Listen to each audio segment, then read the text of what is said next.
My name is Tom Cullinane. I'm the director of the Engineering Management Program and a professor of Mechanical and Industrial Engineering. And I want to welcome you to Northeastern, welcome you to the Engineering Management Program. First of all, I want to compliment all of you. I want to say that this is one of the best incoming groups that we've had in many years. I had to review 915 applications with a committee, passing them from one group to the next. And I have to say that the grade point averages that we have in this room today and the overall performance of most of you were very good. We had to raise the bar a little bit in terms of acceptances. So congratulations to you for being accepted. It was hard to get into the program. We scrutinized every application, spent a long time working on them, and I look forward to working with you throughout the next, in some cases 1 year, in some cases 2 years, some cases many years, depending upon the program of study that you're going to be taking. Let me give you an overview of what we want to do this morning. I'm going to talk to you about the Engineering Management Program, give you some idea as to how engineering management came about and the kinds of planning that we do for the Engineering Management Program. Next, I'm going to ask Dr. Mohammed Dagami to talk to you about the American Society for Engineering Management, and he's asked some students to speak also, I think you have. And they're going to give you a sense of what we do in the student chapter for the American Society for Engineering Management. Then Dr. Himlona Palicki is going to talk to you about graduate certificates. The graduate certificates are somewhat new to the Engineering Management Program. It's about 2 years old now.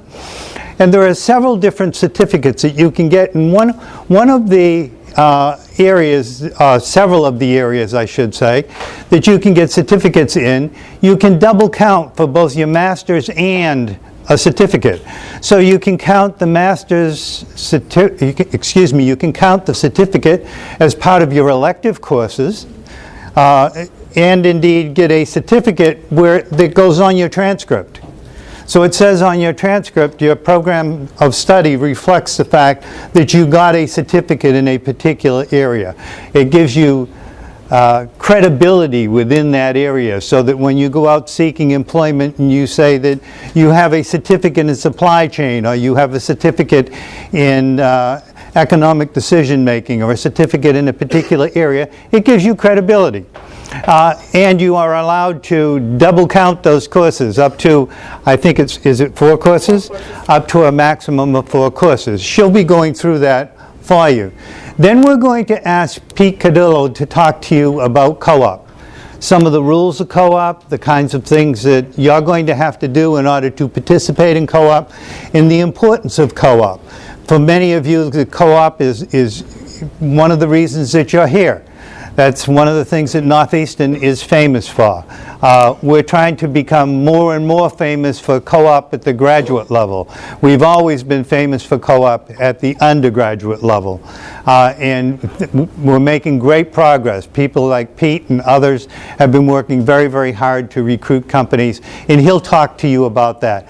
Then we're going to talk, Laura Adrian's going to talk about registration and the kinds of things that go on in the graduate school office, and things that you have to do. There are a lot of different forms that we have. There are a lot of different pieces of paperwork that you have to become familiar with. So she's going to give you a brief overview this morning and then talk to you about another Yes. Will be the 13th. Another presentation that's going to be on the 13th of this month. So we will then conclude the session with a question and answer. So if you have some questions as we go along, write them down. Make certain that you bring them to our attention, because I'm sure that if you have a question, there's going to be 13 other people in this classroom that have a question as well. and you'll be doing them a favor. Sometimes people are very reluctant to ask a question in front of 250 people. And so they're going to wait till later on. And we're all going to escape this room as soon as we can because it's really hot in here. So let me start with the brief overview here. When we talk about engineering management, that is, when your grandfather or your father or your spouse or your colleague says to you, I know about electrical engineering, I know about mechanical engineering, I know about civil engineering, and by the way, I know you got a degree in civil engineering or you got a degree in mathematics. What's this engineering management stuff? Well, I want you to be able to answer that question by telling them it's a multidisciplinary program that bridges the gap between engineering, technology, and business. Now memorize that so you can tell them, because when you go and you ask for the tuition check, you want to be able to tell them what it is that you're going to be doing in that program. What motivates us to have a program called engineering management? Well, there's a great need in industry for professionals who can manage other technical people.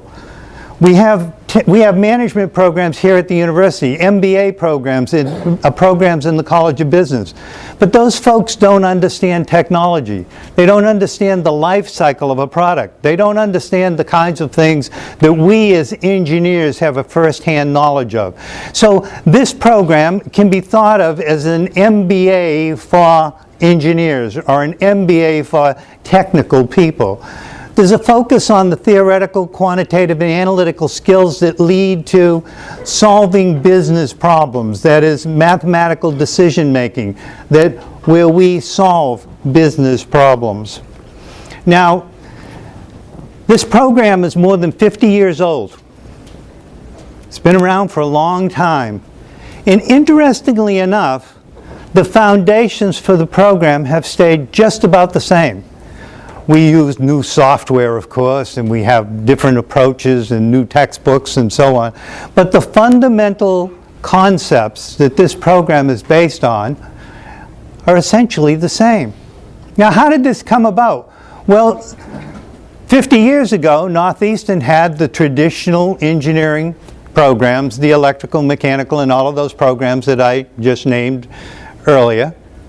However, a group of industry leaders from the Boston area here, and for those of you that are from away from here, I'm going to be using some Bostonese. The 128 area. When we say the 128, this is a big circle that goes around Boston. It's actually a highway that goes around Boston. There's the 128 circle, and then there's the 495 circle. And when we talk about the 128 circle, we usually talk about electronics firms that have been around for a long time. When we talk about the 495 circle, we talk about technical firms just in general. Firms from that 128 area came to Northeastern and went to the president of Northeastern and said, "We love your engineers. We find great value in hiring your undergraduates as co-op students. We find great value in hiring your graduates for full-time employees. But what happens after they've worked for us for about 3 or 4 years and we want them to go to work for us as managers, they don't have that background, they don't have that skill set.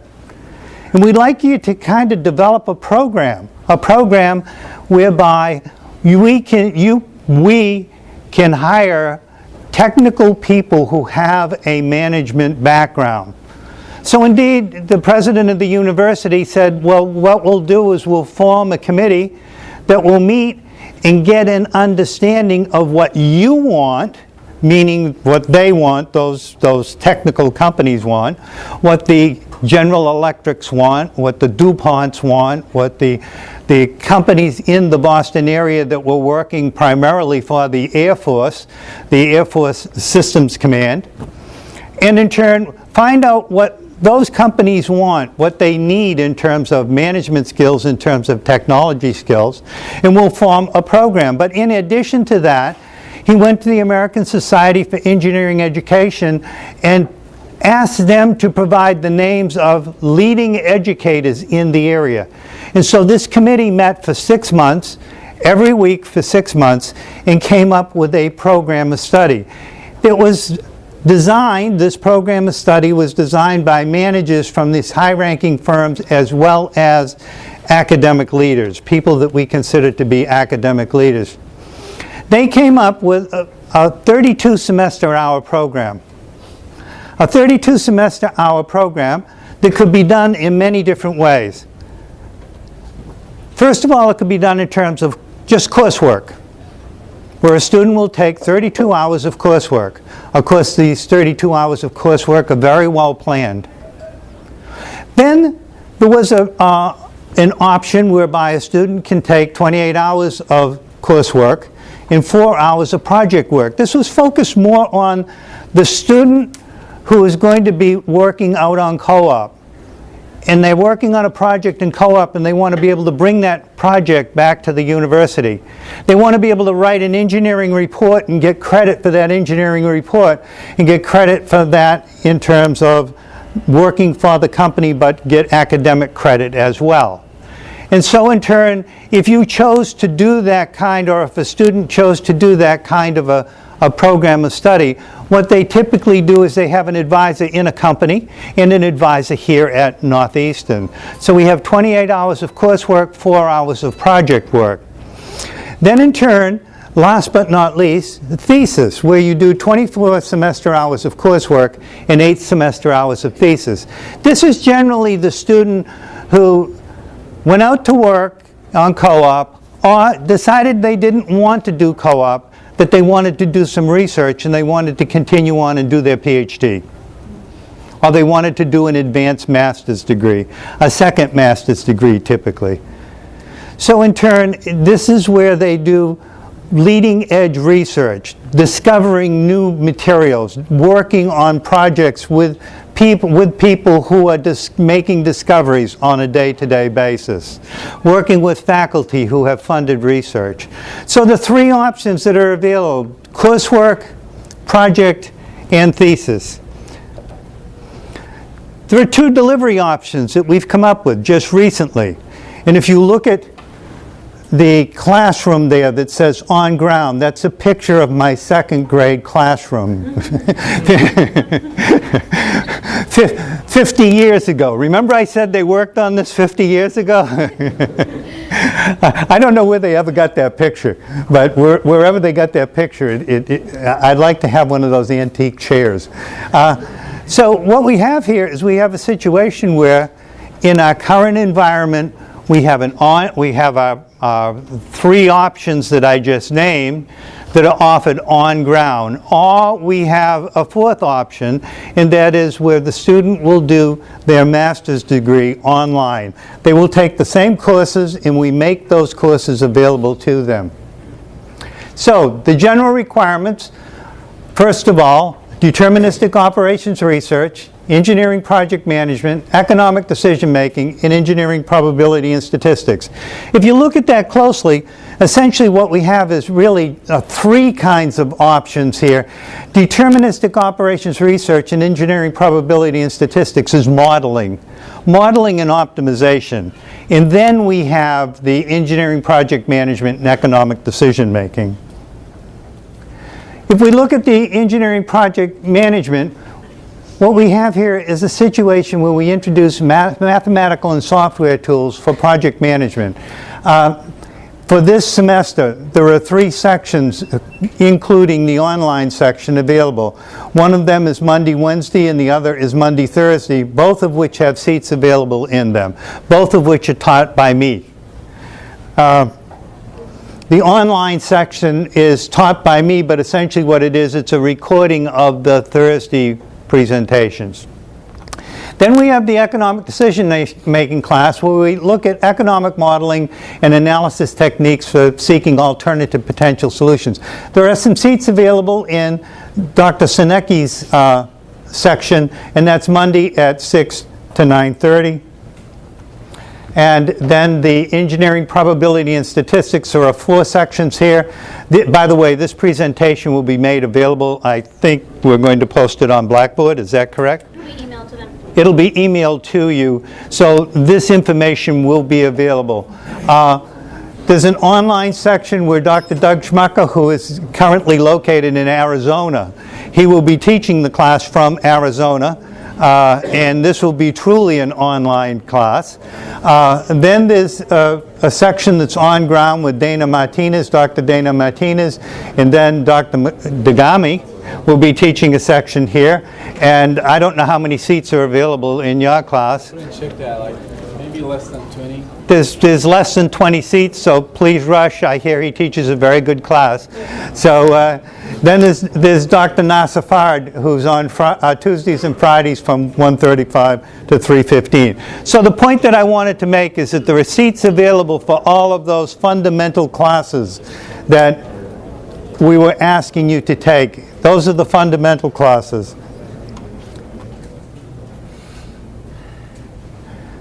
Approved College of Engineering electives. We have as many as 40 approved College of Engineering electives. What do I mean by approved? What I mean by approved is that you don't have to go to your advisor to ask your advisor if it's okay to take that class. If you think it fits into your program of study, you can register for it. I do suggest, so, that you make certain that it fits into a coherent program of study and that you bring the whole program of study, that coherent program of study, sooner or later to your advisor to make certain that it's in line with his or her thinking as well as your thinking. And so in turn, when we have these approved College of Engineering electives, you can just register for those courses and take those courses, but make sure you check with your advisor that it's something that he or she approves of. Point being is that you don't have to have an advisor's signature in order to be able to register. Then we have electives outside of the College of Engineering.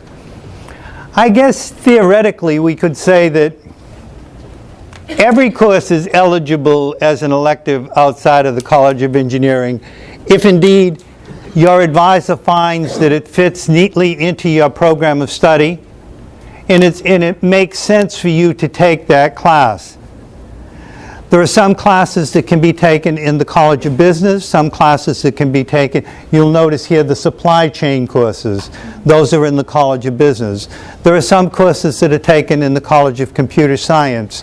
There are some courses that are taken in the College of Liberal Arts in the mathematics area. If you're going to take courses other than those that are listed here, these courses here have been approved. You can take up to 9 hours, is that correct? You can take up to 9 hours outside of the College of Engineering. You can extend that beyond 9 hours under special circumstances.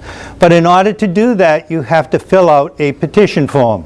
And that petition form has to be signed by your advisor and has to be signed by the graduate school. So anything more than 9 hours, anything different from what you see here listed as to the elective courses outside of the College of Engineering, you have to petition for it. Where do you get those petition forms? Laura is going to tell you all about that in a few minutes. And on the 13th. On the 13th. So how did I forget in such a short period of time? There is a link to the catalog. And I give you this link because this is a link that you're going to use continuously. Every time you have a question, the first thing that you do is you go to this link, you try and find the answer to the question. The next step then is to go to your advisor. If your advisor doesn't have the answer, the third step is then to go to the graduate school and speak to Laura. So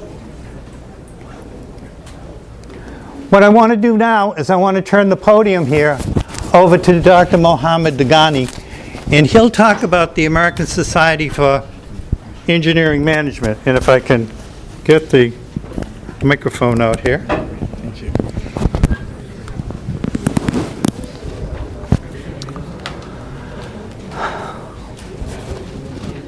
What? couldn't They're hear from recording it, that's fine.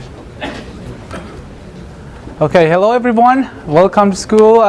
This is Muhammad Degani. You probably have seen my last name. I have created a long last name. This is a shorter version of it. So usually people call me Dr. Degani or Dr. Muhammad. You can even make the life easier and call me MD with my initials, like McDonald's or Matt Damon. So whatever is your preference. So basically I'm teaching more engineering management type of courses, and I'm going to see a lot of you guys in my classes at the future. First of all, I'm going to say congrats to all of you guys to pick the engineering management, one of the wonderful programs that we have at Northeastern. I have heard lots of successful stories from my students who have enrolled in this program and have been hired in great companies in the nation and even overseas in great companies. So here at Northeastern, as you know, we have a great resource that you can use and leverage to not learn the knowledge, but also use good places to apply those things that you learn in the classes. So I'm here to talk about the student chapter that we have launched about last year. So it took us about a year to organize the stuff. We found the first team of officers to launch the American Society of Engineering Management student chapter at Northeastern for the first time. So by having this great amount of students at Northeastern, we found that we need a great source and great place that all of those engineering management students can come together, share the knowledge, share the experience together, and also help each other to extend their own knowledge and experience. So we started ASCM officially in spring 2016, so it's kind of new type of student chapter, but we have a lot of great stuff to do, and we really need you guys to be involved and contribute to our program and our student chapter. So basically we have the 7 officers now, and we're going to have election every year. So we just elected the new officers that they're going to run the program, run the student chapter for fall 2017 and spring 2018, and the new election is going to be occur in late spring 2018. So, but basically the whole thing is we're going to have all of the students in engineering management to be involved with all of the activities that we have planned so far. So we're going to invite some great speakers to the school. We're going to plan some side visits for great companies in Boston area, and we also going to have some co-op mixes and invite the students who had such a great experience in big companies and try to help you guys to know what you have to do in order to get a great place to go for the co-op or even for the job. Even the Pete going to talk about it in details, but this is our ASCM group student chapter also going to help you to understand what are the main steps to take if you want to get a great place to co-op. So I just want to pass the microphone to the students who are in here. Akshay is our new president for the ASCM student chapter. He's just going to talk briefly about what are the main goals, what are the main activities that we're going to have in fall 2017, and how you guys are going to be involved and registered for this student chapter. The good thing to know is that the registration is kind of free for you guys, so you don't need to pay anything to be a member of the ASCM. You just need to show up. That's it. So here's Akshay, and he's going to talk about the ASCM. Yep.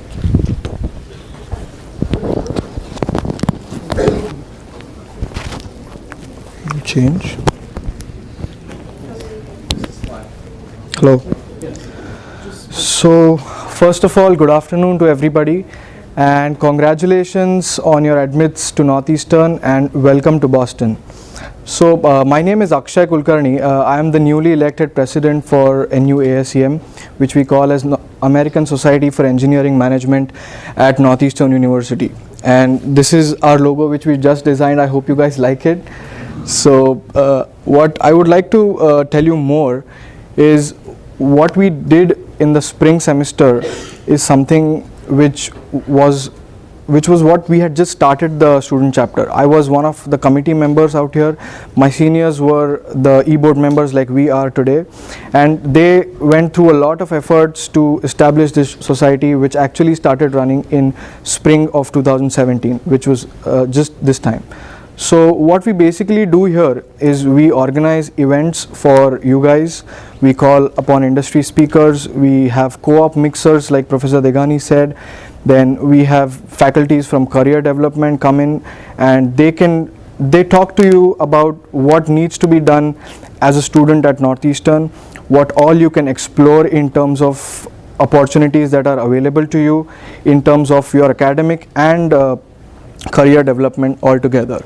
So what we do actually is we promote engineering management in terms of how it can be one of the best professions right now. We are actually the bridge between technology and management. That is what is in demand right now, is what I would say. We are affiliated with the National ASEM, which is headquartered in Detroit. So we also are in touch with them. Recently we have applied to one of the Founders Award, as we are a new student chapter, and we are hoping for something to come out of this. And while we graduate and hand over this student chapter to you, we want you guys to take it forward for your future students who come in. This is our new executive board. As you can see, I am the president. We have the treasurer, Teerth Shah, and we have vice president of programs out here, Shantanu. And we have two of these students. You can see Nitin Floria as well as Aniket Ramekar. They are currently on co-ops. And trust me, the networking opportunities they got through NU ASEM, the events that we hosted, they have actually taken it to a point where they have got a co-op through this. So you can actually take it at this level as well if you want to. Then the events that we had conducted for fall, for the spring semester, like I told you, we had these two companies. If you see, it's Fixed and BAE Systems, where we had their engineering managers come down to Northeastern, talk to our students, explain about their profession, what they have been doing and how they got there. And the one which is BAE Systems, she was a double husky of engineering management, and she is doing really great and this is a huge company, the BAE Systems. So we are trying to get more and more of such companies to speak with you guys for the events that we have lined up for you guys for fall. Then we have had a co-op mixer. Basically what we did was, we had our seniors who had gone on co-op. They came down, we had a panel of them. Each of them spoke about their job, how did they get that job, what they had to go through, the applications, etc., which Professor Cardillo will be telling you more about, because that's when students actually realized that they got a one-to-one interaction with all of these students, and it helped them a lot. This was one of our really big events in terms of a society which is very new. Then we have had faculty guest speakers come down. We had Professor John Bleakney who was there, who told us more about certifications and so on. So one other part which we introduced was, we are collaborating with supply chain management student chapters as well, which is a part of the business school, and they host on a regular basis, they host industrial visits. So this one was to the Harpoon Brewery, which happened I think in summer, and as the name suggests, you would definitely like to go for industrial visits like that. So, and now the events that we have for you for fall, first of all, we're having an introductory meet which is going to be there on the 14th of September, and I urge all of you guys to come down for it. So basic agenda for this meeting is going to be what is lined up for you guys from NU's ASEM for the fall semester. Then Professor Degani will be there. He will let you know as to what all you can do as a new student here, what courses to go about, how NU ASEM can take you ahead in whatever you have decided to do. Also, the National ASEM has various events every year, which they have an annual international conference for which we want to send students who want to publish their papers. There are case competitions that will be happening. We also want you to go there and represent Northeastern and network all together. So basically, one thing is very important for you guys to know that you've come to the United States and to Boston is networking. And again, Pete Cardillo will be telling you more about networking, as he had told me when I was in his class in the fall semester last year, like you guys. So these are going to be the agenda for our first meeting, and we'll also let you know about the recruitment process.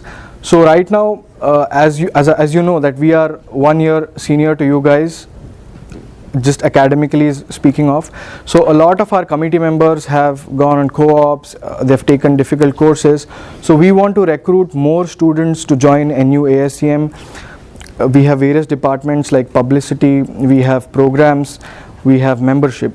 So we want to recruit you guys, and we'll be sending out Google Forms this week or the next week, which will have a brief questionnaire about what you need to fill in. And on the basis of your answers, we will be selecting students for a very informal interview to come work with us. That's how we were a part of NU ASEM, and right now this is where we are.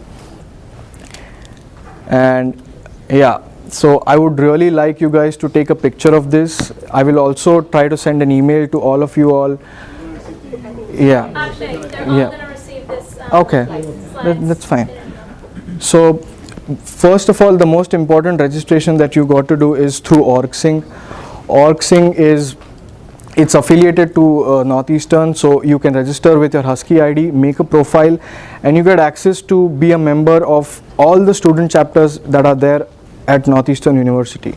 So if you select to apply to become a member for the NU ASEM, we three of us have the access to accept your application, and we obviously will be. So once you are registered with OrgSync, every event that we host, any meeting that we are doing, you will be notified about that for sure. So it is really important to register yourself with OrgSync. And these are our social media pages. I don't know how many of you guys are following, but whichever meetings that we have been having since the past 2-3 weeks, we have been just posting funny videos to welcome you guys. We look really stupid in those videos, I agree, but it's just an attempt to get you guys on board with us.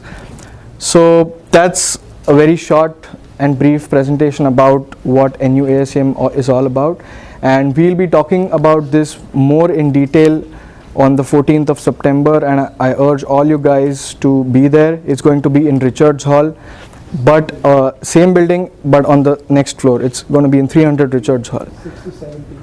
Yeah, 6 to 7 p.m. Thank you. Will there be food? Yeah, There is food. Yeah, I forgot to mention the most important thing. There's going to be lots of food. There's going to be pizza. There's going to be soda. So feel free and do come in and benefit yourselves. I think the sound makes me think that you guys all are going to come for the event. Yeah. And one last announcement is we have a desk set up at the Fall Fest. It's desk number 246. So I urge you guys to go there and register yourself. We'll obviously be sending you an email as well. And there are a few goodies also for you guys at the desk. So see you guys there, and on the 14th. Thank you so much. Tell them what Fall Fest is. Oh, okay. You guys know what the Fall Fest? So the Fall Fest is basically, there are desks set up across the university of all the student chapters and all the other chapters that are doing activities. There are student groups, there's dance, there's sports, there's everything that happens in Northeastern University is what you're going to get to know through the Fall Fest. So do visit every desk. I'm going to do that right now because I got a fidget spinner as well from one of the desks. So there are a lot of goodies that you guys are not going to get, and lots of food as well. When is So the fest? it's happening right now. Gets over it too. Yeah, so you guys will, I think, make in time after the orientation. So good luck to you guys, and see you guys soon. Thank you. All the best. Thank you.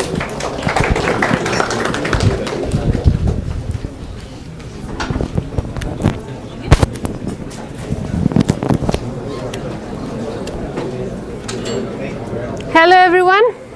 Again, welcome to Northeastern and congratulations on being accepted to Northeastern. I'm Dr. Himlona Palike. I'm sure most of you might have seen my name while registering for courses. Have you registered for courses yet? Yes. Okay, I'm teaching deterministic operations research. I've got few emails from you guys, so I think at least some of you have seen my name. So today what I'm going to do is I'm going to talk about the certificates that we're offering, graduate certificates we're offering from Graduate School of Engineering. I'm just giving you a brief overview.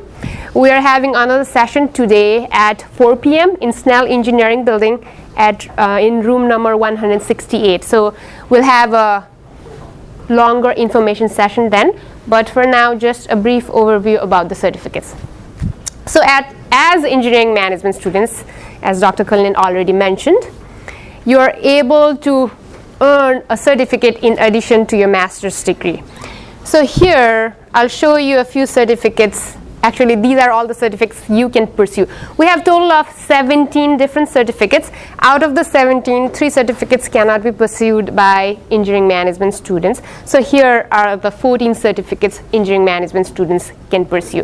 So what we have done is we have categorized the certificates into 4 different areas. So each of these certificates has 4 different courses. So each certificate focuses on a particular area. You can pursue one of these certificates depending on your interests. The details, the descriptions of all these certificates are listed in the link above, which is on the top here. You can see the link here. This link has all the details and descriptions. We'll talk more about this. I'll talk more about this in the information session today at 4 p.m. There is also another information session tomorrow at 11:45 a.m. at the ISEC auditorium. So either you can come today at 4 p.m. in Snell Engineering Building at room number 168, or you can come tomorrow at 11:45 a.m. in ISEC auditorium. So we'll have 2 information sessions. You might have received emails about this. Have you guys received emails about the information sessions on certificates? No. They did not? Okay, that is weird. So only the current students got it? We'll send out an email to you guys as well then. So here, as I said, there are a lot of different certificates. You can look into each of these certificates to see which certificate is of interest to you and apply for that particular certificate. You might be thinking though, why should you complete a certificate, or why it's important to complete a certificate? So as I mentioned, each certificate focuses on a particular area. What you can do is, in addition to your master's in engineering management, you can focus your master's in engineering management into a particular area by applying for a particular certificate. So one particular certificate focuses on a particular area which has synergistic courses included in it. Second, you can also build specific skill sets which are aligned to industry needs. So you can, or you're able to market yourself either for your co-op or for a job using your certificate as well as your master's degree. So you have 2 options here. You have a master's in engineering management, and let's say if you got a certificate in data mining or data analytics or Lean Six Sigma, there are a lot of different options. So you can market yourself with the master's degree and the certificate as well. Another good part is, when you're completing your master's in engineering management, you are going to take, or you have to take, a total of 8 courses, right? So out of the 8 courses, 4 of your courses are your required courses. The 4 electives you're taking, you can take these 4 courses as one of your certificate. So you can gain a certificate as well as a master's degree at the same time. So you do not have to take any extra courses. So you are able to, at the end of your graduate degree, you're able to earn a master's and a certificate at the same time, which is great, isn't it? Also, your university transcript will recognize your certificate. In addition to your master's degree, it will also mention the certificate you earned in the official university transcript. So it's there.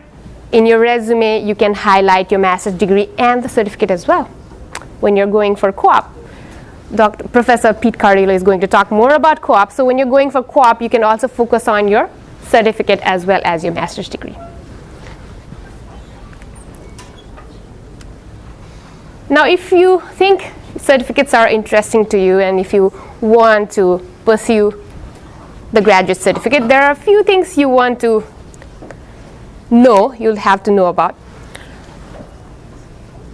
For your case, it's really good because you can double count up to 4 courses. 4 courses for your certificate, which are your electives for your MSCM program. So you do not have to take any extra courses. So that's really good. Because all programs are not able to or allowed to double count 4 courses. But for you, for Masters in Engineering Management, you can double count up to 4 courses, which is a very good option for you. So certificates are a very good option for MSEM students. That's why I'm highlighting or talking about certificates in EM orientation. Okay. One thing you have to keep in mind though, when you're earning or working on your master's program, you'll have to complete your certificate at the same time while you're completing or while you're working on your master's program. You cannot pursue a certificate after you complete your master's program. If you do that, that would be completely different. You cannot double count, which is not beneficial. So there are different classes. We have evening classes, on-ground classes, online classes. As most of you here are international students, you might not be able to take online classes right now in fall and spring semester. However, in summer or if you're in co-op, you're able to take online classes as well. So you can do that while you're in co-op or during the summer term. One more thing you have to keep in mind though, you'll have to seek advice from your program advisors or certificate directors to see if the certificate, a particular certificate that you're interested in, is aligned with your career goals. So what you want to do and whatever certificate you want to pick, does it match? Does it fit? All the 14 certificates that are listed as engineering management students, you can pursue those certificates. So that's good, but you have to talk to your program advisor or the certificate director to see if it aligns with your career goals. So again, highlighting this, certificate must be completed during or before the completion of your master's degree, not after. We cannot extend your visa just for the certificate program after you complete your master's degree. Okay, so keep that in mind. Because your OPT will be based on your master's degree, master's program, which is a better option for you. If we go to the certificate option, you will not get as much OPT as possible. And right now, again, double counting of courses, everything, because of that, you'll have to complete your certificate and master's degree at the same time. So here, I'll briefly talk about this. I'll talk more about this in the information session. I'll go to all these pages, show you what these pages are and where to apply and all. Here, I'll just give you brief information on how you should be applying or what you need. As current students, you're already in good standing, good academic standing, or as new incoming students, you are already in good academic standing. That's why you are here, so you don't have to worry about that. But if you apply for a certificate after a semester or after a year, you have to maintain your academic standing, which means you have to maintain a GPA of 3.0 or above. Okay? So here is the link to apply for certificates, which I will talk more about in the information session. I'll show you where you'll have to apply, where you have to go into to apply for the certificates. Good part is you do not have to pay any application fee though for these certificates. As current students, the application process is free. There is an internal application where you apply through. You'll have to apply though, but you do not have to pay any application fee. One more thing you must remember, you have to apply before your last semester in the MSEM program. If you end up applying in the last semester, you might not be granted a certificate. Another thing is you might not be able to complete all the courses what you're planning to. So even if we say you should apply before your last semester, we really want you to apply as soon as possible so you have it planned, so you can take your electives accordingly. Okay? So here is a link for all the FAQs, frequently asked questions, for certificates regarding certificates. You can go through that. I'll talk more about this in the information session today. Again, I'll repeat, today at 4 p.m. in the Snell Engineering Building in room 168. Okay, we'll send out an email as well. I thought the email went out to you as well. Should have. I don't know what happened. If you have any quick questions for now, I can answer. Okay. If that is the case, If you have any questions, please come to the information session today at the Snell Engineering Building in room 168 at 4 p.m. Okay? Now let's welcome Professor Pete Cardillo, who will talk about co-op program here at Northeastern. Thank you.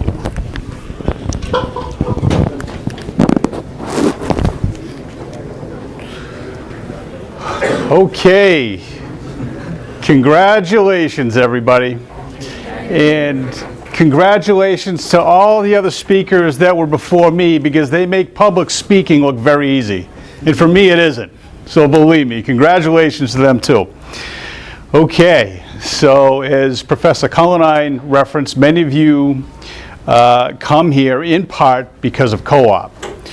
I can tell you right off the bat, the eligibility requirements for co-op are for you to complete 16 semester hours, for you to have a 3.0 cumulative average or higher, and for you to be in good academic standing. Okay, the earliest you can go on co-op if you've met those eligibility requirements is this coming summer, May 2018. Okay? But a series of things need to happen before you get to that point. Okay? Most importantly, you need to take the co-op prep class, ENCP 6000. The purpose of the class is so that you can learn tools that will help you earn a co-op. When I say earn a co-op, I mean earn a co-op. Co-op is optional. It's not required. They're not easy to come by, but students are doing it every single day here. They earn it. Okay?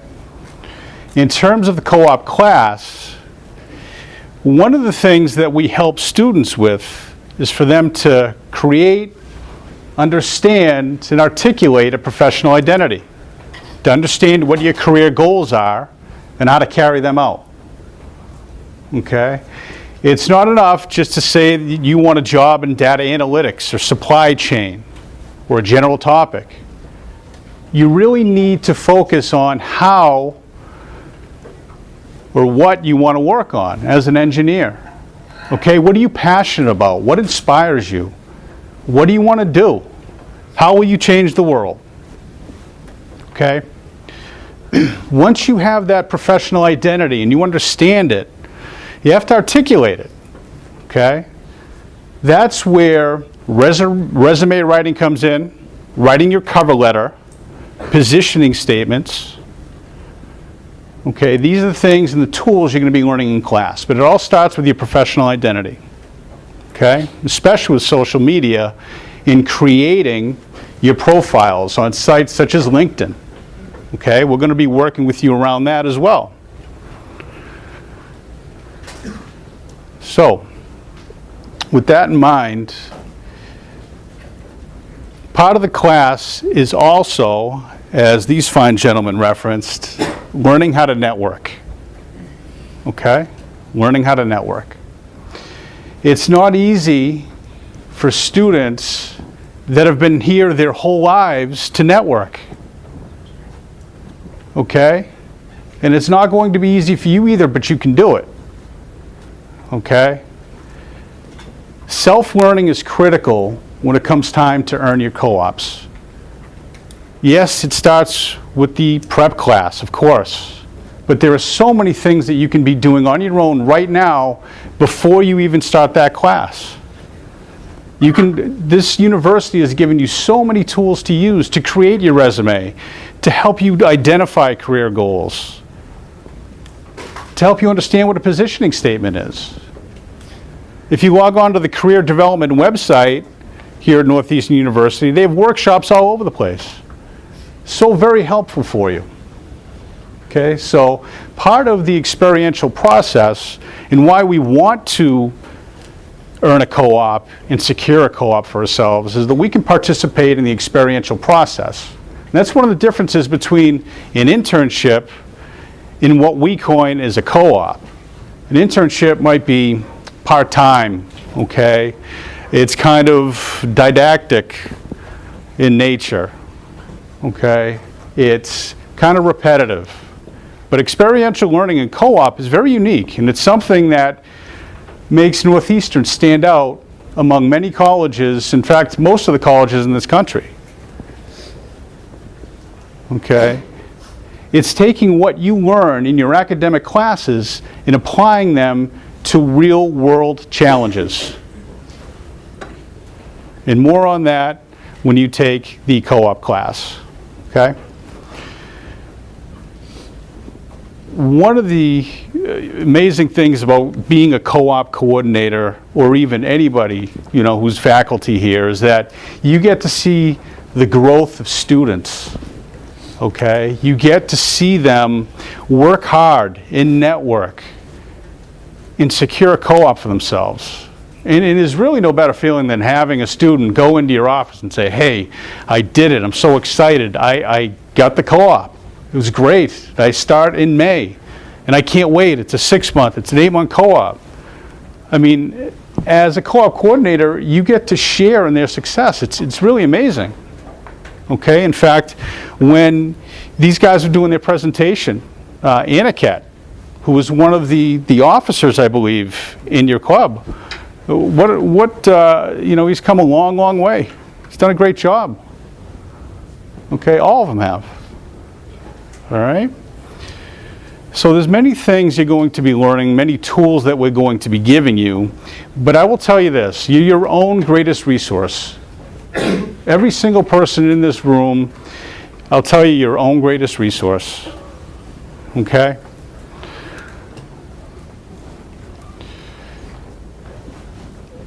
And as much as I'm excited about all of you hopefully going co-op at some point, I get to learn quite a bit too, because part of my job and part of everybody else's job, if you're a co-op coordinator, is to build relationships and network with different companies, not only in Massachusetts, but across the country and across the world.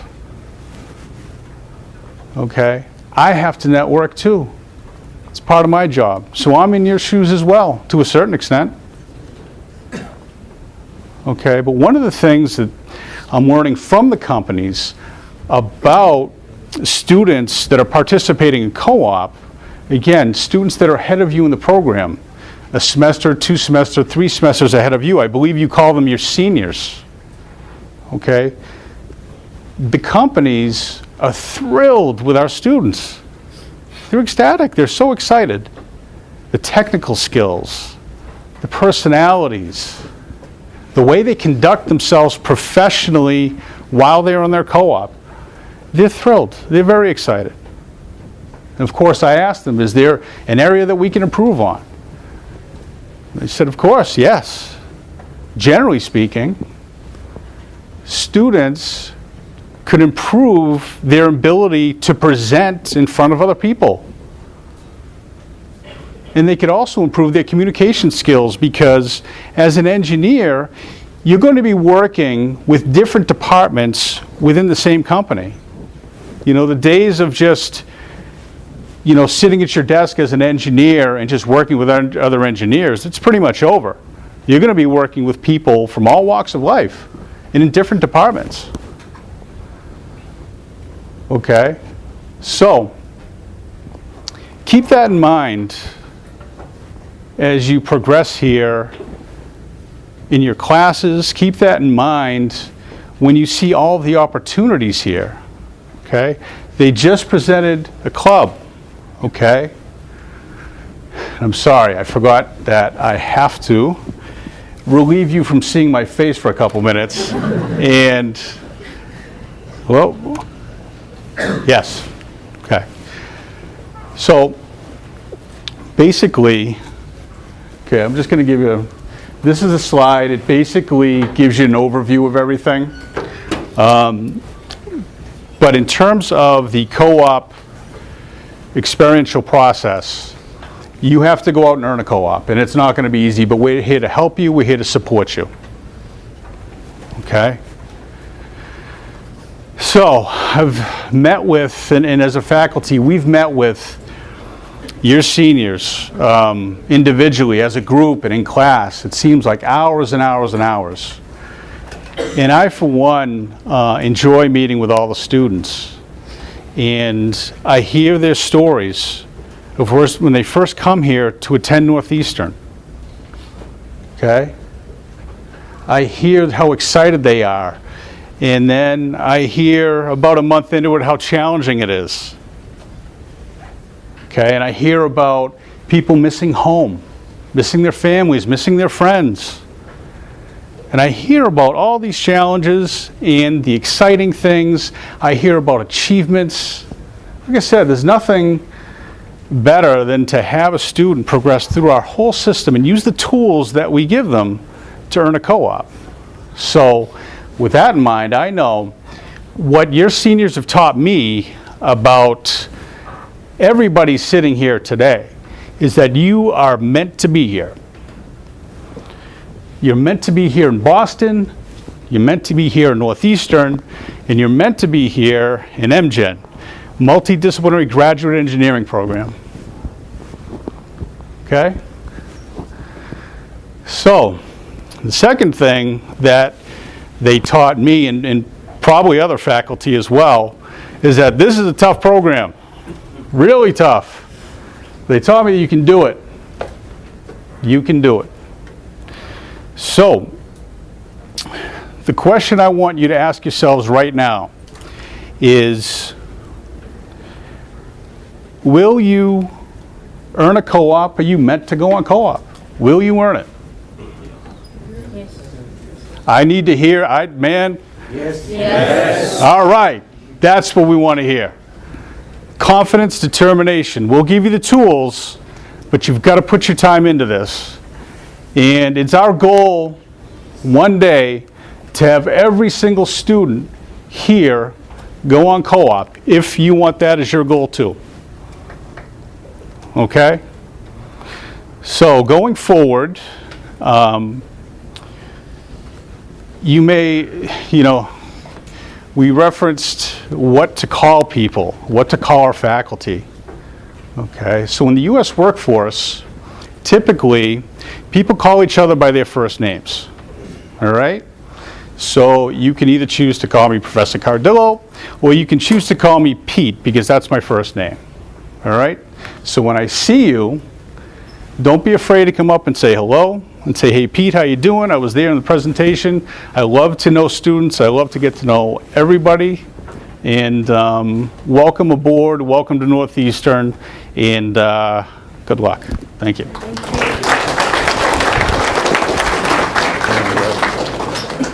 See, I threw in that little,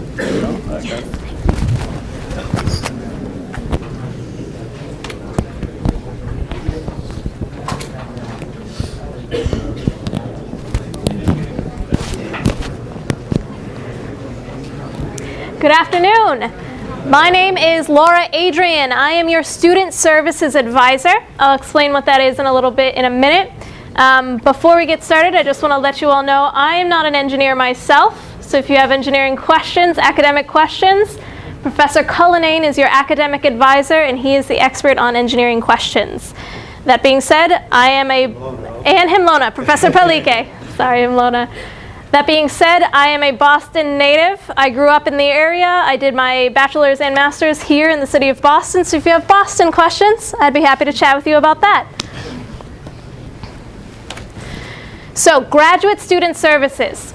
We are what Professor Cullinane referred to as the graduate school. I am your Student Services Advisor, so I help you with all the administrative or technical issues that you may encounter during course registration, for example. I hope none of you had problems registering for your first courses this fall. We selected those courses for you that came out in the email from the admissions team. They should have been open. There should have been no restrictions.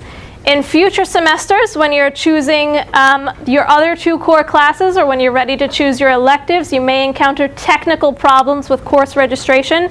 That's where I come in. And I'll talk more about that during the Student Services Orientation on September 13th. I also check your graduation requirements. So when you all are applying to graduate in a year to 2 years, I am the person who looks at your transcript and who looks at the curriculum and sees what matches up. And if something doesn't match up, I'm the one who contacts you and tries to rectify it in order to get you to graduate. I am also your contact for academic probation. So as it's been mentioned, in order to remain in good academic standing, you need to maintain a cumulative GPA of 3.0 or better. If you fall below a 3.0, you're considered on academic probation, and that's when you meet with myself to go over what you should do in the following semester, and with Professor Cullinane or Professor Palike to talk about what courses you should take and what steps you should take to get yourself out of academic probation. Briefly, academic probation, let's say you take your 2 courses this fall, you don't do so great, you have a GPA of below 3.0. This fall would be considered your first term on academic probation. So spring would be your second term and your chance to bring yourself above a 3.0. If you bring yourself above a 3.0 next spring, great, you're out of academic probation. If you do not and you're still under a 3.0 by the end of spring, you'll be automatically dismissed from the engineering management program, and you'll need to appeal to get back into the engineering management program for a third chance. And your third chance would be either in summer or in fall.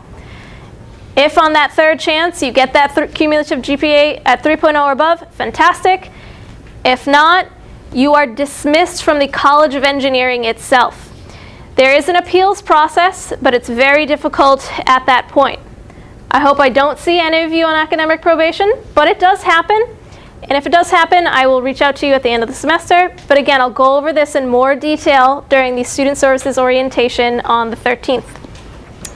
I also work with funded students, so anybody who's on a stipended graduate assistantship or SGA, I would be the one issuing those letters. Now, SGAs usually go to PhD students because they are here for 3, 4, 5, 6, 7 years.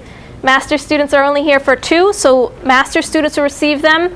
It's a very highly competitive process, and I don't think we have any in engineering management this semester.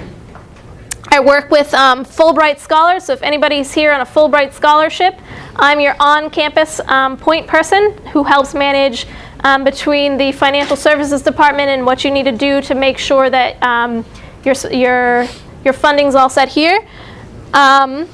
I also send out communications, so once a semester I send out a newsletter to everybody about what's going on in the department, any new policies that you should all be aware of. I send out reminders, so course add deadlines, course drop deadlines, anything that's coming up, new events, new opportunities. Please check your Husky email on a daily basis. If you don't check your Husky email, you will miss things because that is the only way that I will communicate with you. I will not use your personal email addresses. If you do not check your Husky email, please link it to your personal email so everything gets forwarded to there. For international students, your primary point of contact is OGS, the Office of Global Services, but there's also what's called a SAVIS contact. So I'm your SAVIS contact for academic matters. So if you ever go to OGS and you need to fill out forms and the form requests a SAVIS contact, that is me, not Professor Cullinane, not Professor Palike, not Professor Cardillo. Laura. So, has everybody who's an international student attended an OGS orientation? If not, raise your hand. If you have not, and you have not already had one scheduled, please go see OGS either today or tomorrow. You need to check in and you need to make sure that you attend one of their orientation sessions. OGS is located in L Hall on the 4th floor. Okay, so your MyNEU account. Your MyNEU is your portal.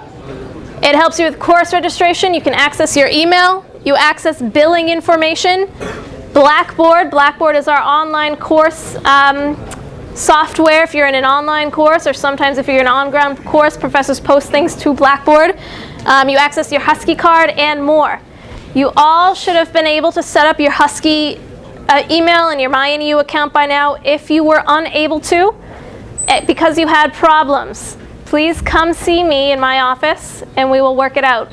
If you hadn't had a chance yet, please try this afternoon and only come see me if you have technical problems. So the official university calendar. Every year, the Registrar's Office publishes an official university calendar. So when I email this PowerPoint presentation out to all of you, I hope you'll go to this slide, go to that link at the top, and bookmark it. This calendar contains all of the important dates for the 2017-2018 academic year. The 3 dates that you need to be aware of right now, tomorrow, first day of classes. Hope you all knew that already. September 19th is the last day to add classes online through your MyNEU account. And September 26th is the last day to drop a class with a full refund. So on September 27th, if you try and drop a class, you will still have to pay for the class, and the class will remain on your transcript with a W for withdrawn. The W does not count towards your cumulative GPA, but it will remain on your transcript. So if you need to withdraw from a class, do so before September 26th.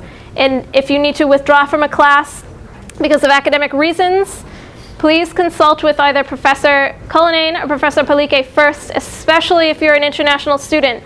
In order to maintain your full-time student status here, you need to be enrolled in at least 8 semester hours. So if you're dropping a class and that means you're dropping below the 8, you need to contact one of us first. The other thing to be aware of too is if you are planning to travel internationally back home, or if you just want to travel in the New England area to see things, consult with this academic calendar first. You should not be traveling when there's exams scheduled, when other major dates come up. You should also check your course syllabus to see if there are any tests or quizzes. Remember, you're here for academic reasons. Traveling should be secondary. Another webpage that will be helpful for you is the Graduate Student Services webpage. So there's a lot of information on here. It can get very confusing. If you email me with a question, generally I will point you to the correct link on this webpage, but the thing you should all be aware of is forms. So we like forms here at Graduate Student Services. They can all be gotten in hard copy, paper form in my office in 130 Snell Engineering. You can also download PDFs of them online from this link. So again, when I send this slideshow out, check out this webpage and just browse around. So my office is 130 Snell Engineering. It's the first floor. We're right in the lobby. We have big glass doors. So starting Friday, September 1st, running through Friday, September 15th, I will be holding daily walk-in office hours, 10 a.m. to 12 p.m. and 2 p.m. to 4 p.m. Beginning the week of September 18th, I go to my regular walk-in office hours. My regular office hours are Mondays, Wednesdays, Thursdays, 2 p.m. to 4 p.m. Now, if you need to see me for a walk-in question, it's first come, first serve. You don't need to email me and tell me you're coming. You just show up. When you come to my office, there's an iPad right at the front desk. You'll sign in. I have a computer back at my desk. I see you sign in, and I will come out and get you. Now, when you come to the office, you need to bring your NUID. You need to bring your first and last name, and you need to bring the issue that you have a question about. Walk-in hours are good for short questions, something that can be resolved in 5 to 10 minutes. If you have a big, long question, or you have a lot of questions, or you have a kind of a sticky or a messy situation, we can set up an individual appointment. Now for me, individual appointments, I ask that everybody who is requesting an individual appointment email me at least 24 hours in advance.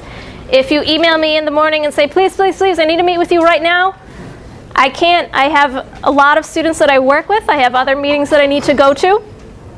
So in the email, I need your name, your NUID, and a brief description of your issue so that I can best assist you. Please keep in mind that my office is open Monday through Friday, 9 a.m. to 5 p.m. That's when I check my email. So if you email me Friday evening at 10 p.m. saying I have a question, I will not check it until Monday morning. So if you email me Friday evening asking for an appointment for Monday, that's not 24 hours. So what's next? As Professor Palike mentioned, there's a certificate information sessions. There's one this afternoon from 4 p.m. to 5 p.m. in Snell Engineering, room 168. There's another one tomorrow at 11:45. This time on here is incorrect for the one tomorrow. I will be emailing all of you at some point today about information about where the second one tomorrow is located. And there will be a longer student services orientation with me on Wednesday, September 13th from 1 p.m. to 2 p.m.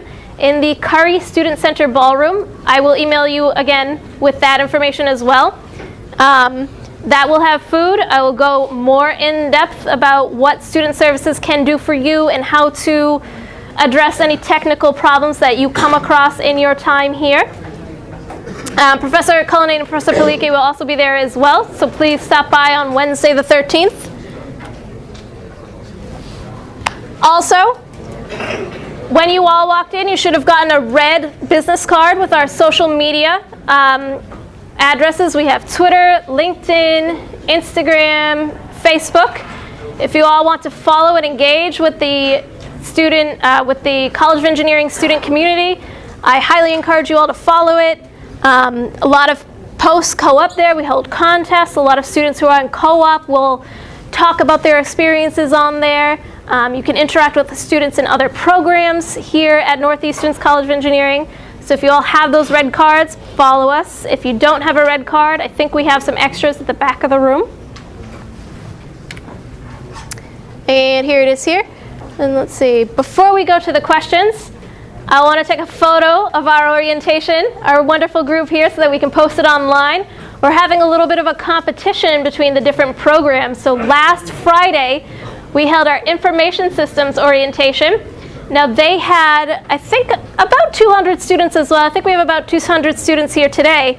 And 80 students liked that post as soon as it went up. So if we can get more than 80 likes, we have a better and more active program. So I'm going to take a photo, and then I'm going to turn it over to questions.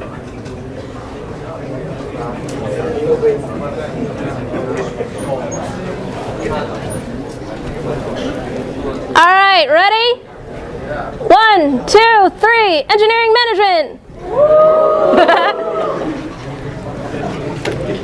Okay, so now we're going to have questions. So if anybody has questions for Professor Cullinane, Professor Palike, Professor Cardillo, or our students from the American Society of for Engineering Managers, come on up. If you have a question, raise your hand and we'll get to you one by one.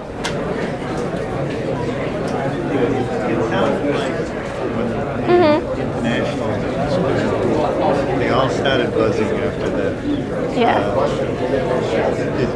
Who do you have a question for? I have a question because, I want to know when you get in touch with your advisor.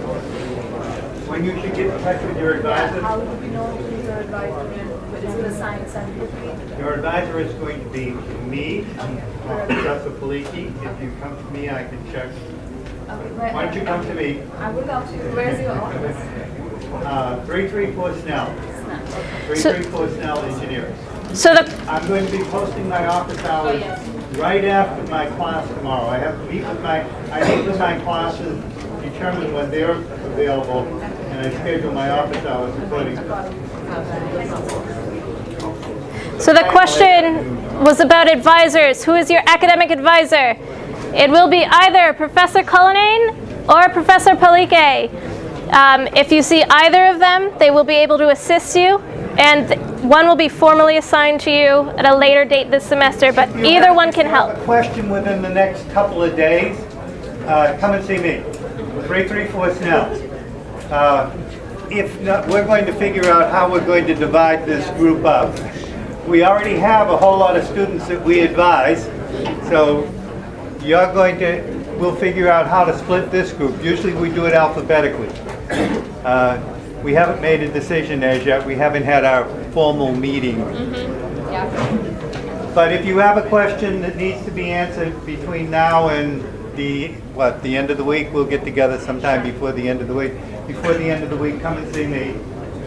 If not, we'll post how it's going to be divided, and as I said, usually it's alphabetically. Yes? What happens to students when they're on a wait list? What happens to students when they're on a wait list? They wait. Do we get the second class, or do we have to change the choices? How do we You start lining up other choices. When the class, if you've been on a wait list and the class has begun, sometimes you can go to the first class and check with the instructor and see if somebody has dropped. When somebody has dropped, usually the reason for our wait list is the fact that there are no seats. And if there are no seats, according to the Boston Fire Department, you can't put people sitting on the floor. Some students have tried that, and it just doesn't work. So if you've been put on a wait list, it's because we've capped. Normally what'll happen is you'll see that room size is 48, number of students is 48, that's why you're on the wait list. Which course are you waitlisted for? No, I'm going to add or drop a few classes over the classes. Chances are, if you're on a wait list now, or if you're getting onto a wait list now, you're not going to get into the class. Not too many people drop classes with it at this time. If you are on a wait list and somebody drops, the space will be offered to you by the registrar, and the registrar will send you an automatic email offering the space to you, and you'll have 24 hours to register. If you don't use those 24 hours to register, the space is offered to somebody else and it's gone. So don't sit around and say, well, should I, shouldn't I, shouldn't. Take it, if that's what you want. Yes? Do we have access to any other interdisciplinary research centers, other research centers in the college? Do you have access to other research centers? Research centers. There's a virtual reality, there's Hyperloop also is coming. Do we have access to that to go and meet the respective I don't think we have a Hyperloop type of thing. No. I don't know of any. If there's a particular professor whose work that you're interested in, you can email that professor and express your interest and set up a meeting, and maybe that professor can give you access to the research center. But there's no hyperlink or hyperloop of you're an engineering management student, therefore you have access to all of these research centers. You're not thinking of getting funded research, you mean? No, I'm thinking of getting access to the lab, to just check out the lab and see what's going on. Usually what happens is if it happens to be in electrical engineering, look under the electrical engineering webpage and they will list the projects that are going on, then identify the professor and make you contact them. During the academic year, when we get rolling, what will happen is there will be posting of presentations. If a particular research group is going to be presenting material in a given research area, they'll post it in such a way that it'll be available to you. Yes? You mentioned regarding the thesis option. So if a student is going to pursue PhD in the future, they can take the thesis option also. So right now I'm currently in the coursework during this academic year. Yeah. When can I shift to, or when can I opt for the thesis option and plan my future accordingly? Anytime during this semester, you can opt for the thesis option, but one of the things that I suggest that you do, the question was, when should you opt for the thesis option if you're in the coursework only? Essentially what you should do is identify a professor that you would like to do research with. Sometimes what you'll want to do is are you registered for 3 courses this semester? 2 courses. Well, take those 2 courses, identify those 2 professors that maybe that one of them you'd like to do some research with. Go to that professor and say, I'm interested in whatever type of research that you're interested in. I'm interested in doing some research with you, and I'd like to do a thesis with you. Then you would pursue courses that professor would recommend in terms of your elective courses. So if you think that there is a particular professor who is doing some work, for example, I do work in material handling and warehousing. If you were interested in warehousing, you would come and see me and say, I'd like to do a thesis on warehousing. So then I would recommend some courses for you to take in your future courses, your future electives. But typically, it's at the end of the first semester before you declare. Yeah, I have a doubt regarding one of the major issues with millennial space. Developing a pinpointed, spearheaded skill set, or as a manager, develop being a jack of all trades and master of none, and what is expected of us by the MSCM department here? What is expected of you? To identify a particular Skill set, yeah. Developing a spearheaded skill set, or as a manager, being jack of all trades and master of none. It's really up to you. If you're really interested in supply chain, then that's an area you want to become a master in. If you have nothing at this point, if you're saying to yourself, I really haven't, what you want to do is take a couple of courses that you think you might be interested in, and then at that point you make the decision, should I become a jack of all trades or a master of none? It's really your decision to make. During the semester you'll see seminars offered, faculty members will offer seminars. Go and attend those seminars and listen to what they have to say. That'll give you some sense as to what you want to pursue. Now, you have to remember that you probably came from, and I'm guessing, electrical engineering? Okay. And at one point in time you said, this really isn't for me. Am I correct? Yes. I got good grades, I studied it, but this really isn't for me. I'm not a circuit designer. You know, I want to get out there and do some stuff. So you've made the decision you don't want to be an electrical engineer, you want to be something else. And you have to figure out what that something else is. On the other hand, there are people in here who are electrical engineers who have said, you know, after I've taken some other courses, that electrical stuff sounds pretty good. I'm really kind of interested in that. And I don't have any work experience in that area. So what I'm going to do is I'm going to interview for programs that are going to get me a co-op job in electrical, and I'm going to try out electrical. I'm going to spend 6 months working for a company in the electrical, doing circuit design. Maybe that's something that I like better than what I really thought. You know, I didn't like doing homework problems, but I like doing real-world problems. So you go and you try and do some real-world problems first, and then that gives you that. The one thing I want to make clear to you, you can take courses in the electrical engineering department if you're an electrical engineer. You can take a couple of electives.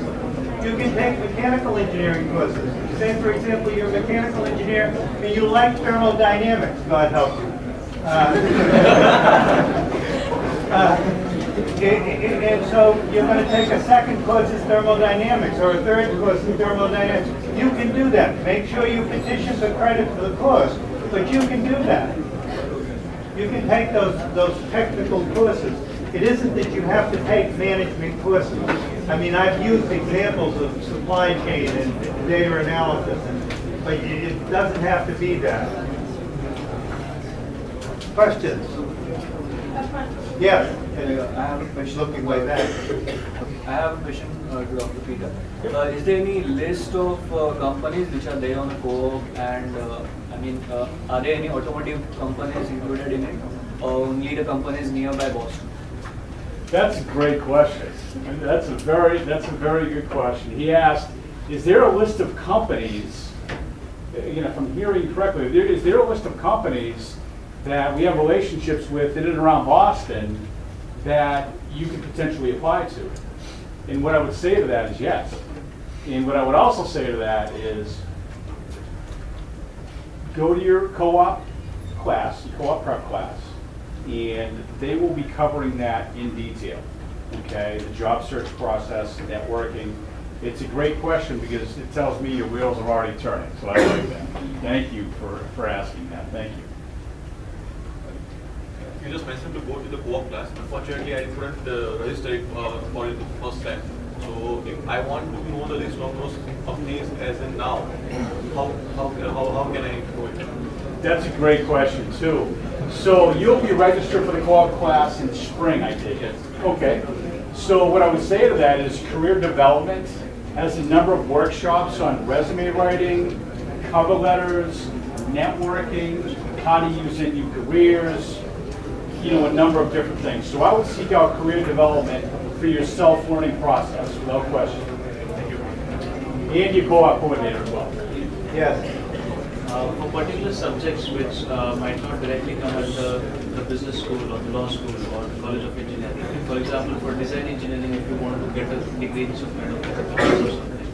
So is that Want to get a possible? degree in art? No, a subject. If I want to pick a subject of media research.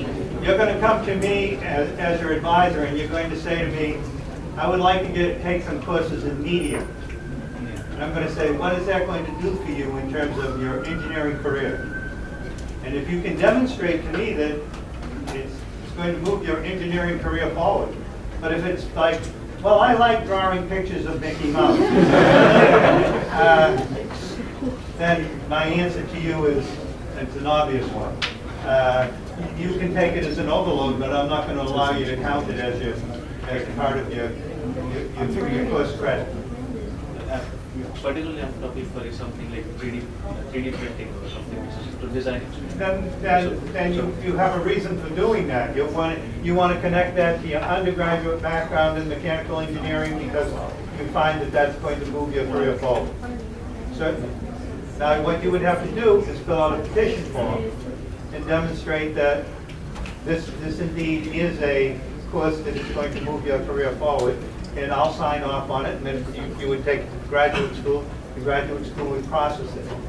Do not take a course, please. I need to make sure that everybody hears this. Do not take a course because it's a course you think you're going to like. You get into the course, you stay in the course, you get to midterm, you take the midterm examination, you're going to be charged for the course, then you come to me and say, I didn't get it approved by you, so therefore I can drop it and not have to pay for it. Wrong. If you get into a course and you stay beyond the drop point, it's going to be credited towards you, it's going to go on your transcript, you're going to be charged for it. It's just like buying an automobile, You drive it for a few thousand miles, and then you go back and say, well, it doesn't run the way I liked it to run. Sorry, I guess it's a bad analogy, but it's exactly the same way. The registrar treats it the same way. Be careful registering for courses before you've talked to your advisor. Don't take a course. Well, I took the course to see if I could get an A in it, and I didn't get the A, therefore I don't want it on my transcript. That doesn't work. It doesn't work. If you register for something, it's going to go on your transcript if you don't drop it by the drop date. Did I answer your question? Good. Yes? How do I apply to the Gordon Engineering Leadership Program? How do you apply to the Gordon Leadership Program? So the Gordon Engineering Leadership Program offers a separate certificate called the Engineering Leadership Certificate. It is a separate, highly competitive process that's run by the Gordon Engineering Leadership Institute on campus. If you are interested in it, I believe they might be holding information sessions in the coming weeks. You should look up the Gordon Engineering Institute at Northeastern University. It's a web page here. If you can't find it yourselves, you can email me and I can send it to you, but I'd like you all to look for it first before you come asking for me. But again, it is a certificate that you can earn, but it's different from the other certificates that are housed under the College of Engineering itself. It's a very competitive certificate. It's a different application process. It's more semester hours. Yep. But essentially what you can do is you can use your 16 hours of electives as part of the elective courses within the Gordon program. And then you would take other courses as well. So you would end up taking more courses than the 32 hours in total. I'm not sure how many. I think it's as much as 6 hours more. Yes? Out of 200 or 250 students, how many secured a co-op this summer? Say that again. Out of 200 students, how many students secured a co-op this summer? Out of 200 students, how many students secured a co-op? I couldn't tell you about each specific major that would have to be researched. I can tell you in the engineering management program, there was, I think, 9 students right now that I have a list that are in danger of not getting a co-op. So most of the other students have been placed in that co-op.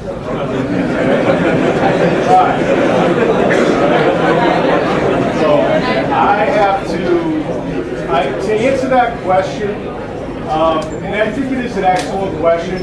The majority of students will have earned a co-op.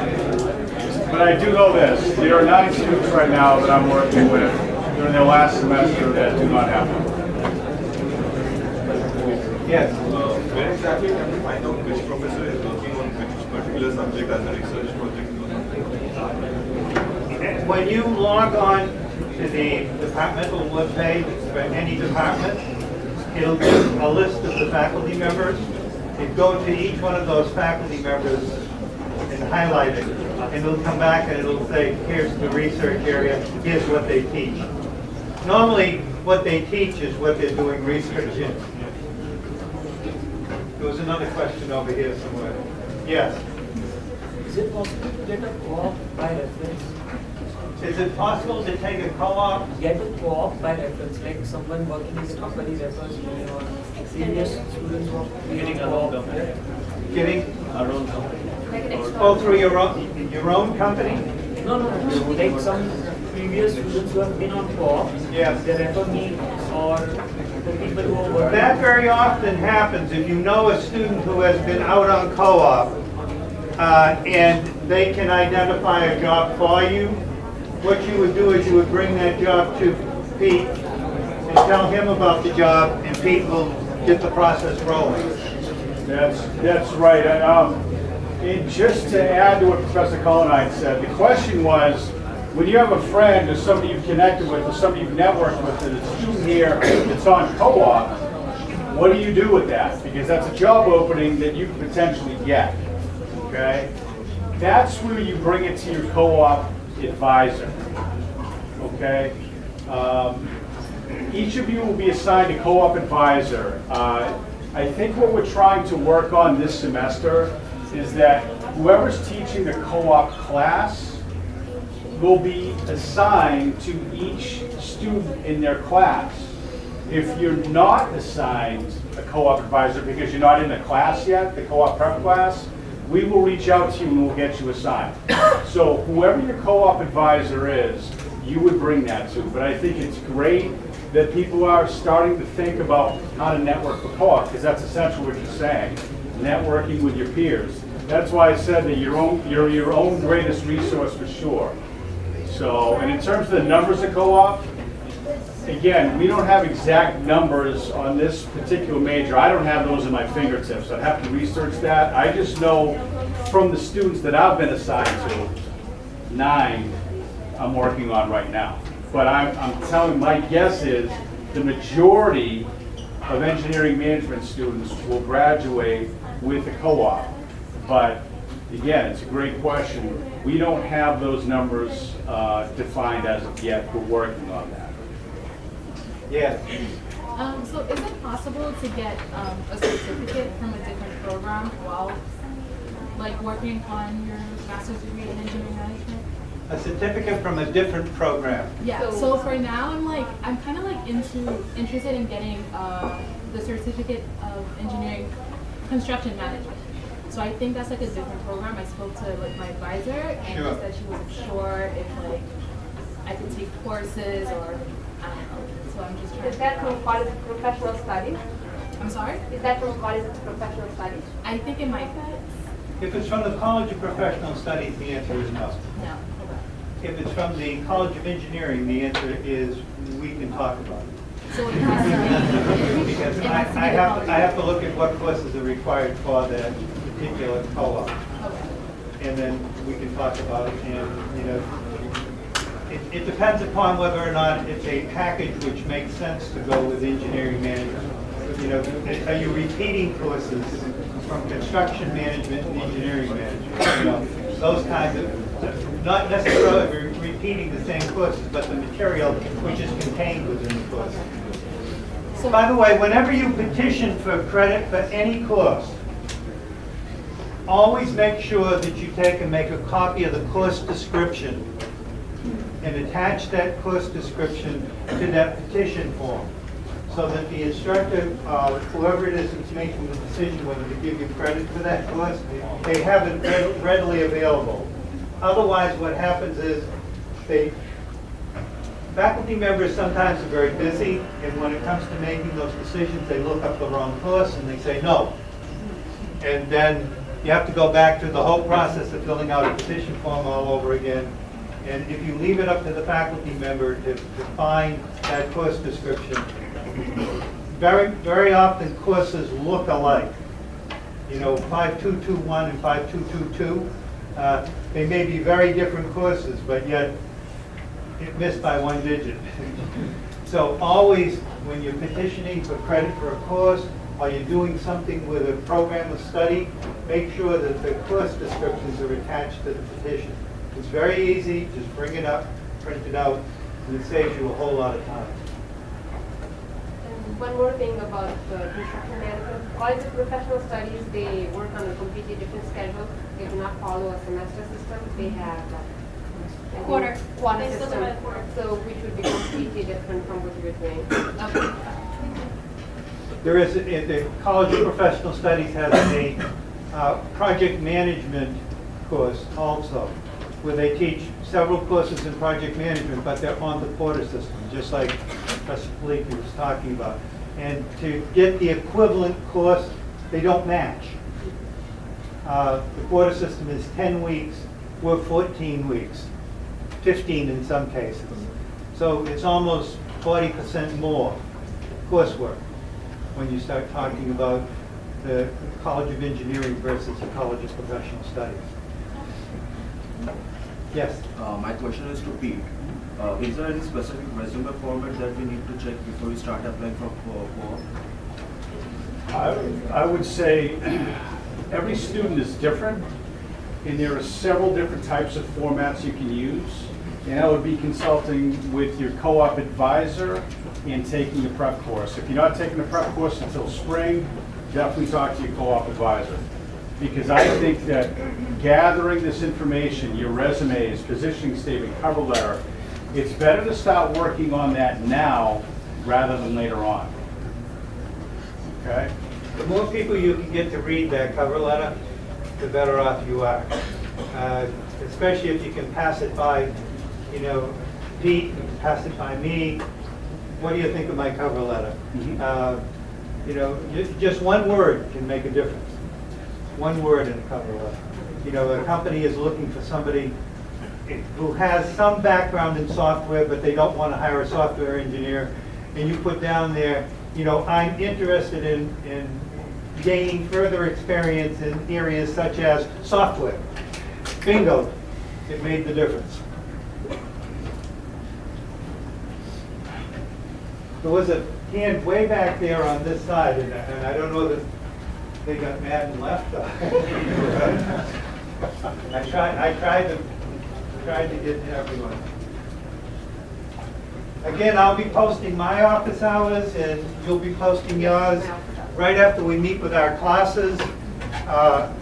Probably on Thursday, I'll post my office hours, send them out in an email. So that, and I'm in 334 Snell. It's the Mechanical and Industrial Engineering office area. When you get there, it doesn't say Professor Cullinane on the outside. It says Mechanical and Industrial. You have to go inside and ask one of the secretaries. Questions? If not, good luck. And